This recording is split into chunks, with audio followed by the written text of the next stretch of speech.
I'm also really interested in hearing from you about what leaders can be doing in the context of disability and inclusion, being allies for leaders in particular, because the tone at the top cascades down, and that's so critical. And so, could I invite you to talk about that, how Yeah. leaders can interrupt ableism examples? Yes. And of course, I know that everybody listening to this is recognizing this is all high level stuff. You can't possibly unpack all of this in 60 minutes or less. And so, what I will say, how does ableism show up in the workplace? So, for example, ableism shows up by inappropriately disclosing someone's disability to people who don't need to know. If somebody has identified as requiring accommodation to support some mental health issues, that's between them and the HR person and maybe their direct boss. Everybody else in the workplace doesn't need to know that. And so that would be a way of ableism to almost other someone by pointing out, oh, this person has this disability, so therefore they're not quite as good as those who don't have a disability. So we have to be careful of that. Another way it shows up is by repeatedly excluding someone from a social environment. So what that means, there are two ways it could show up in the workplace. I'm very concerned that while, yes, it's been great that people with disabilities are able to participate in the workplace remotely, because that may support their disability in many, many ways. But on the other hand, with the call for people to come back into the office, I'm hearing that some people with disabilities are encouraged to stay home, because then if they're not visible, you don't have to think about accommodation in the workplace. You don't have to think about, hey, a bunch of us are going to go and go to this bar for drinks after work. Want to come? But you don't have to think about John or Jane who are using a wheelchair. And is that bar going to have an accessible washroom?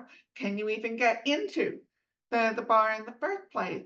And so I'm concerned about that exclusion that may be happening, because we all know that promotions and work assignments, all of that, it all is rooted in the social connections you make in the workplace.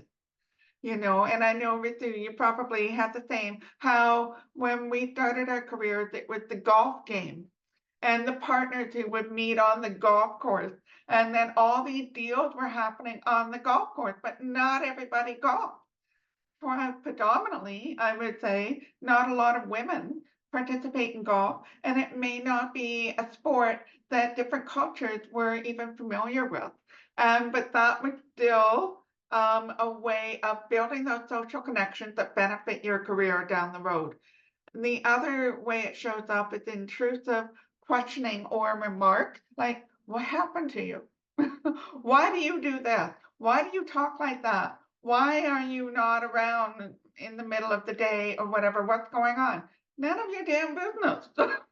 Really, if it doesn't impact your work, then it really doesn't involve you. And I'm sorry, I let out a little bit. I'm cleaning up my language pretty good tonight. Lauren, never, That. never ever say sorry to me for ever using any piracy-based language. In fact, you've barely gone there. You do you, Lauren. Always do you. Always, always, Thank you. always. But I'm still trying to like tone it down. Last week I was in a webinar and the question was about accommodation. And it was, I started to say the F word. And then instead of saying effing, figure it out, I blocked myself from saying that first word and I just said, figure it out. And so, but back to what specific actions that leaders can take, and I'm very mindful of the time. And so there's three that I have thought of.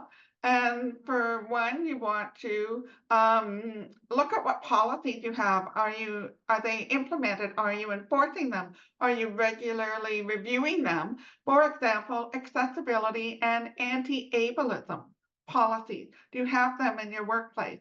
And then next is you want to provide accessibility and accommodation.